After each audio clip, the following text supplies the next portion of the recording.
Good afternoon, Packers fans. Aaron Nagler here with your Packers Daily Chat, coming to you live on the Cheesehead TV social channels. Hope you all had a good weekend. Sorry I missed you on Friday. Bunch of stuff kind of came together at the just the wrong time for a Packers Daily to occur. So hope you all had a good time. Hope you enjoyed the conference championships. I know there was a lot of grumbling about the officiating in last night's game and also the quarterback situation for San Francisco and the early game. And San Francisco made their bed and they got to lie in it. I don't care. That's the NFL, man. You could have had a third quarterback active and you chose not to. That's part of the dice roll. I have no sympathy for San Francisco. None. Now, does that have to do with the fact that they have rolled the Packers in recent memories? Somewhat, maybe a little bit of bitterness there. But I'd also say you draw back and you look at it 30,000 feet. In the 90s, the Packers owned the 49ers. I mean, yes, they had the odd win here or there, but for the most part, remember when Mariucci was hired, he admitted the first thing he thought was, how are we going to beat the Packers? It's cyclical, and the 49ers are having a decent run right now against the Pack, and the Packers had a decent run against them in the 90s. I have no true animosity towards the 49ers, not like the Vikings or Cowboys. But, yeah, no sympathy. None. Zero. It was fun to watch the Eagles beat up on them. As for last night's game, man, Joe Burrow can only do so much. The protection that he had, suspect though it was, just, was not enough. And I love Chris Jones. I love that he absolutely dominated down the stretch of that game.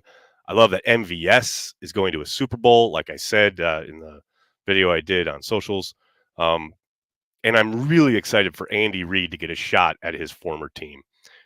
I think a lot of people kind of forget in this internet age, because since social media has become a thing, I mean, Andy's always almost always, been the coach of the Chiefs. I think some people forget that he was with the Eagles for a very long time and went to many NFC Championships games, which they lost. I mean, they got to the Super Bowl against the Patriots and obviously lost that game, mostly because he didn't throw to Terrell Owens enough. He should have had 50 targets that game. But, I think people forget about that, the fact that he was a longtime head coach for the Philadelphia Eagles. So I'm really excited for him to get a shot at his former team. All that said, clearly it's not the same as having the Packers in the playoffs and or vying for a championship. One of the things that will get them back on that horse, so to speak, is the play of their offensive line. And one guy in particular, Elton Jenkins, who I am really excited about. I think a lot of Packers fans kind of only remember his struggles at right tackle early on this past season. Clearly, the Packers made the adjustment after the Jets game where they kind of shuffled the offensive line and they moved him back to left guard to play next to David Bakhtiari, off and on, depending on the week. But he played better at right tackle than I think people gave him credit for, including myself. In real time during the games, he gave up a few third down sacks along the way. And those are drive killers, and that gets you frustrated, and it probably colors your perception of his performance. But as I've gone back and rewatched the season, he played better at right tackle than I think most of us remember. And I think overall, you look at the season that he is coming off of, and I don't think there's any question that, yes, it was great that they had him out there. There's no doubt about it. But, man, he suffered that ACL injury in Minnesota late in the 2021 season. And I think we saw the repercussions of that for much of this past year.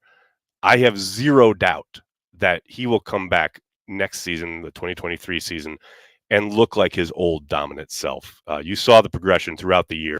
He got better as the year went on. He ended on an uneven note, but so did most of the offensive line. There were plays where I think he would probably tell you that he could have done a lot better against Detroit, but there were also plenty of snaps that you can point to where he absolutely dominated and just wiped guys out. So I think that consistency will be there next season, and I'm really excited. I'm also excited that he's been named to the Pro Bowl. The Pro Bowl games, I guess they're calling them now. The Eagles guard had been in the lineup, and now that they're going to the Super Bowl, he obviously won't be available, so Elton Jenkins steps in as the alternate. Really happy for him. Hope he balls out, so to speak, in this new Pro Bowl format. Hello to everybody in the comment section. Hello to TikTok. How you doing, TikTok? Good to see you. Thoughts on Jaire Alexander the last 5 games? Just the last 5 games? Um, I think is, kind of the game I think we all probably remember or will look back fondly on is the game against Minnesota. Loved his aggressiveness there. Loved his physicality at the line of scrimmage, especially. But I think it's interesting to me that you look back those last 5 games, a lot of that post bye week were the adjustments made by Joe Barry, where they played a um, ton more eyes on the quarterback, a lot more zone, a lot more cover 2, cover 6, things of that nature that kept eyes on the quarterback. And I'm not entirely convinced that's the best use of this group, but they were effective, especially against, Miami and the Vikings. They did a really nice job of limiting whatever the offenses were trying to do down the field. And I think Jaire is a big part of that. I do not doubt for a moment, though, that some of this offseason will be spent in Green Bay with that coaching staff, however it shakes out, because, things are still in flux there. Um, but I think they're going to have to look at tendencies and how they use Jaire, because he's a real kind of, I don't even say unicorn, but he's a top 5 corner in the league. There's zero doubt about it. And I think at some point, you're somewhat wasting that ability. And the fact that you did pay him what you paid him, if you're going to play a predominantly zone oriented scheme, why do you need this corner who's great at press man, who's great being physical at the line of scrimmage? And you can be physical in cover 2, etc. I understand that, but I don't think they got the most they could have out of Jaire. And I would be very surprised if they don't explore kind of moving him around and moving him along the interior a little bit more, which is something they were, I'm not going to say loath to do last season, but they did precious little of it. And I think they'd be much better served if they got him along the interior and let him use his physicality a little bit more, both against the pass and against the run. Get him after the quarterback a little bit more, too. I think he'd be a terror from that kind of nickel position blitzing. Think of Charles Woodson back in 2009. Utilize him a little bit that way. And I understand that's a little bit outside of the scheme, but get outside the scheme. That's what I'm praying they do a little bit more of, especially since, they're keeping Joe Barry. And one of the things Matt said is they got to go over everything with a fine-tooth comb. Let's get outside our comfort zone a little bit and use our personnel a little bit more effectively. I want to give a shout out to Adam Gilchrist. Thank you for becoming a Carry the G Club member. Really appreciate the support, man. Steve, that's very nice of you to say. Maybe Jaire can take Quay to some goat yoga sessions. Now Brandy, that's actually a really good idea. I don't mind that at all. Get a little more kind of centered individual, a little more sereneness in the man's life. I don't think that's a bad idea. I don't think that's bad at all. What else we got here, folks? What else we got? TKM is at his post. It's always good. What's up, TikTok? I feel like if Dobbs and Watson are healthy, we went 6-2 when they were both there. We won't need new wide receivers. Well, they have to get new wide receivers in so much as they don't have very many past those 3 rookies coming up their initial season in the NFL under contract heading into the next year. Alan Lazard is going to be out the door. Randall Cobb, who knows? I think that's somewhat dependent on the quarterback situation. But outside of that, there's no one there. The cupboard is bare. So I think they'll most likely look at free agency and the draft to bring in at least 1 or 2 more people. Now, maybe they like the kid they grabbed off the Seattle practice squad late in the year. Maybe they have a couple guys that they think they can get from other places. But, yeah, no, they're going to have to add some bodies to that room. There's zero doubt about it. What else we got here? And Brandy Nags, is the offseason over yet? Yeah, it's only just begun. Joe, what's up, man? Thanks for super chat. Pack lost Adams and MVS last year. Might lose Lazard this year. Is there an issue with wide receivers not wanting to stay here, or with the Packers valuing wide receivers? As Brian always says, I think it's all a big puzzle, and you're always trying to balance stuff. And I think Brian tried to have somewhat of a reset as far as the calibration of the strengths of the team last offseason meaning he was trying to get the defense up a little bit to meet the prowess he thought was going to be on display on offense. Always with the idea that I think everybody understood that it would take a bit for the offense to kind of find its way. Clearly, it took a lot longer than people were expecting, but you saw the promise there. You saw the trajectory. Um, they need to get more on the defensive side of the ball, given what they've, you know, kind of invested. But yeah, no, I don't think it's a question of how they value wide receivers. Though I will say, I really, really wanted them to re-sign MVS last year. They, as I said, it was partly about resource allocation. They wanted to have Devondre back. They wanted to have Rasul back, and that's where they chose to spend that money, right? I think they erred there a little bit. And it's, the idea of getting everybody back, running it back, so to speak, quote unquote, is always great. But I think Brian, like I said, was trying to kind of even things up with the entirety of the team. I think losing MVS was a bigger deal than people probably gave it credit for. I talked about this, I think, last week. You look at the games that he missed, those games where he's in the lineup, they perform a hell of a lot better than when he's not. And it's not necessarily meaning like he's this great talent people are talking about the game last night, and yes, he was very productive for Kansas City, but it took a number of injuries and a number of things to happen for him to even get that opportunity in Kansas City. Whereas in Green Bay, he was bona fide number two, right outside of Devontae. And the fact that people had to roll coverage or be so aware of Devontae gave him plenty of opportunities, which he took advantage of in Green Bay for the most part, especially later in his time in Green Bay. But yeah, it's just, I think, a question for me of what kind of team you want to have. I think the idea that Brian had heading into last year, and I talked about it with him on the Shameless Packers podcast that week before we all went to London, the idea being that you have a more complete team, that you're not always dependent on your offense. I get that. I like the idea of being able to win a number of different ways, win with defense on occasion. Like, I'm down with it.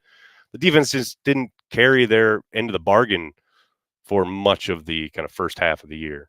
I think they got better as the year went on. I think they certainly turned it around after the bye week, but by then it was almost too little too late. So I don't know about, where the Packers value that position group, right?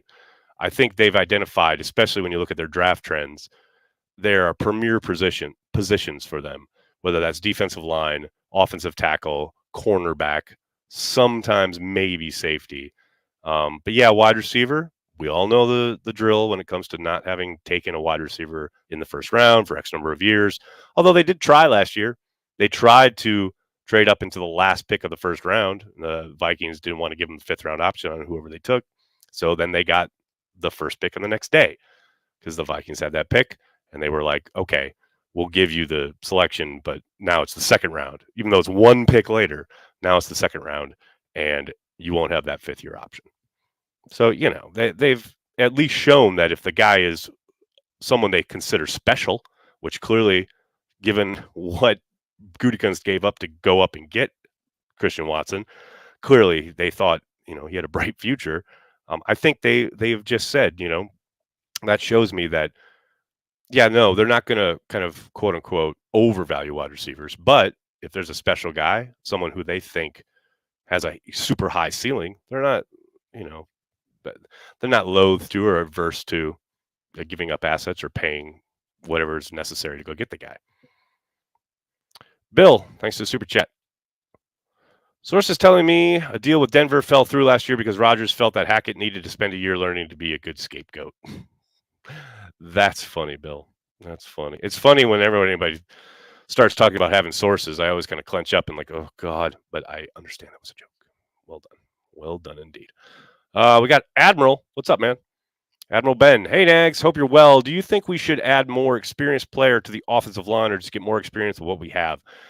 I tell you what, man, that is a great question. That is something that I kind of wrestle with, right? Because I know they've spent a lot of draft capital along the offensive line. Now, much of that has been, day three guys, but there have been a few, you got the Sean Ryan thing is just suspect at this point. Like the fact that they utilized the day two pick on the kid and then he ended up with, not playing, basically was inactive all year and then got suspended for 6 games to end the season. It's like, man, that's a rough start to a kid's career. But I don't think you can give up on the young man, and I don't think you can give up on any of these guys in general. But man, if that last game didn't tell you anything, it was, they got to have not only a great starting five, which everyone wants, of course, but you got to have a little bit more depth so that at the, you know, slightest sign of trouble, your offense doesn't absolutely kind of fall apart, you know? And I know, Nyman was playing through a shoulder injury. Um, I think Runyon and Jenkins both had rough games. I think Runyon probably had his worst game of the year. And Josh Myers, he's suspect. I mean, he does not play well in that game or very consistently throughout the season. So when you're asking, like, do I think they should get more experienced players? Yeah, I think some of it is you got to let these guys grow, right? Josh Myers, I think, is the weakest kind of, tenured dude as far as they've got to improve not only across the board, but certainly along the interior at the center position. Maybe they run Elton there. Maybe they have some kind of a competition where they have Elton, Zach Tom, and Josh Myers all battling it out. I would be surprised if they spent much money in free agency, simply because of their cap situation. It would not surprise me in the draft if certain positions fall in certain ways, and then the value is there at 15 or later in the draft on day 2 or 3, where, okay, they pull the trigger on an offensive lineman even high in the draft because the value is so good in the draft kind of slot, right? But I think there's no question in my mind they've got to improve there. I wouldn't mind it if they brought in some experience, but I'd be surprised if that was their MO. This just hasn't been throughout Brian's tenure. It hasn't been, obviously, Ted, etc., all going back a ways. So I'm not going to say never, but I think the guys they have to play better, especially down the stretch. Thirsty Beach. Nags, what's your favorite part of the offseason? The combine. I love the combine. I see everyone from around the league, both on the media side, on the team side, the league side. Everyone's in the Indy for a week, and it's just a great time to reconnect with people. Agents are all there. Marketing people are all there. It's just awesome. It's just a great, great week of kind of networking and just learning stuff, hearing from people, seeing old friends that you haven't really seen for a year. And you learn a lot. I mean, I talked to tons of people on the Packers staff, personnel, and coaching. I talked to tons of people from around the league. I talked to tons of agents. So, yeah, combine, definitely. Vex, what's up, man? Thanks for the super chat. Packers really couldn't find some nickels in the couch cushions to pay MVS. Like I said, they chose to kind of keep that defense together. They traded Adams away. They got that cap relief. Clearly, they got the 2 picks, but they also gained a bunch of cap space, and they utilized that on keeping Devondre Campbell and Rasul Douglas. You know how I feel, man. I thought they should keep MVS, and then probably comes down to the question of which one of those defensive players do you let go. I don't know, man. That's tough. That's tough. And it's easy to sit here after the season and say, oh, well, maybe those 2 guys didn't play up to the expectation. I mean, Devondre missed some time, a long stretch due to injury. Rasul was probably playing out of position to start the year. So, like, those are all kind of context pieces that you're like, okay, given all that, yeah, I'd probably move one of them to get MVS. But heading into this season, I understood both of those choices. Again, in the context of I want a more complete team. I want a team that can win in different ways. And that's probably why Brian went the way he went. But, yeah, MVS would have helped, no doubt. Travis, thanks for the super chat. Last year, it seems like fans were put into 2 categories, Rodgers fans and Packers fans. Do you see that again this year? Travis, it really just depends on how you consume media. That's all it is. That is literally all it is. And the more this goes on, the more off seasons we have where it's will he or won't he, where it's, what are the Packers going to do, whether the Packers and Aaron Rodgers are going to do. It's all about how you consume media. I mean, are there Packers fans who, adore Aaron Rodgers and want to do anything to keep him? Yeah, of course. I understand that, right? You guys know where my, position is. I think it was time to move on last year. I think it's time to move on now. But if the Packers don't do that, I'm not going to be completely upset. I'm going to be a little disappointed, but I'm going to 100%, root for the Packers, meaning I'm going to be rooting for Aaron Rodgers because he'll be their quarterback, right? But yeah, if you see online, if you go and look at these arguments online, especially on Twitter, which is where it all happens usually, yeah, people do kind of cape up for one side or the other, and it gets contentious, and it's so boring. I think to me, I think someone on my Twitter feed, I think it was Friday, like had screenshot like this argument between two fans, one of whom I actually kind of know. But it was all about, Rodgers versus moving on. And I just said, actually, and the example they gave was pretty tame comparative to other shit I've seen out there. And look, man, it is so easy to just keep scrolling. It's not going to affect your life. You don't need to defend one side or the other. Like, we all get a platform to talk about what we want. But, man, at the end of the day, none of it means anything. It's all hot air. Brian Gutekunst and the Green Bay Packers are going to do whatever the hell they need or think is best to do for the Green Bay Packers, including either bringing Aaron back or letting him walk or trading him or whatever. Like, everything else on Twitter is just so much nonsense. So, like, while I appreciate the passion, obviously I do. Like, we create content around the Green Bay Packers here at Cheesehead TV, and this is a big component, a big talking point, a big narrative throughout the offseason. So I understand it, man. I understand the interest. I understand that people are passionate about it. But myself, Aaron Nagler, I just don't care, man. Like, it doesn't do anything. It doesn't feed anything. It doesn't move anything forward. So are there fans that kind of fall into those categories? Probably. But, man, just keep scrolling. Like, legit, just keep scrolling. And I promise you your day will be fine. In fact, I promise you your entire offseason will be fine. That's just me. Andrew, thanks for the super chat. One game away from the darkness, thanks for the daily therapy. What it coulda, shoulda, kept MVS. Also, what happened with Olive's dog? LOL, go Pack. Andrew, what's funny is that Olive's dog has been close to happening a couple times this season. But she keeps pointing back to a video that we did, actually, when she crashed this here daily chat 2 years ago, where she said, and she did say it, like I had forgotten this, but she said she didn't want a dog anymore. She wants a cat. So now we've been arguing about getting a cat because I'm allergic. So that'd be fun if I got a cat.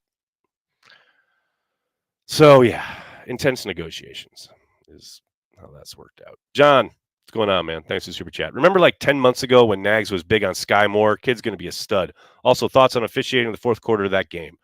Woo, baby. The officiating, man, look, some of it's questionable, I'll admit. The fact that the the Chiefs got a 5th and 9 to try and convert on, which they did via penalty, was hilarious. But, man, bad officiating happens, and you got to overcome it. And the great teams do.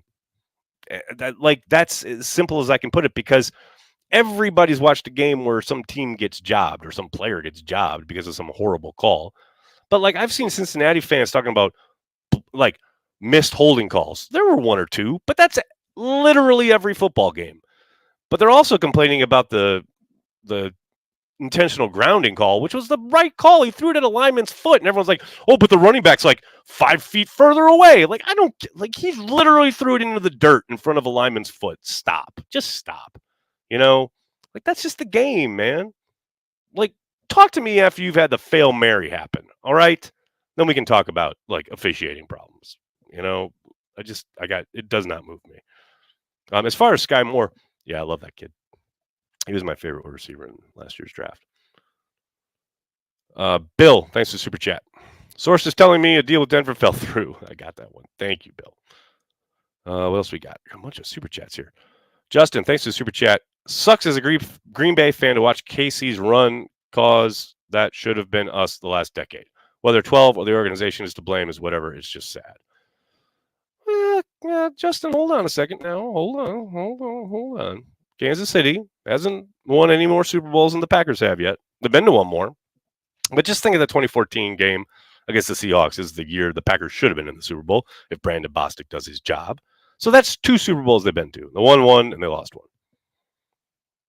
I mean, we don't know. Now they're in the 3rd Super Bowl, and we'll see if they win a championship. And, it's I understand, but look, there are a boatload of fans out there who would love their team to have the run, quote unquote, from basically Ron Wolf's arrival in the early 90s to now.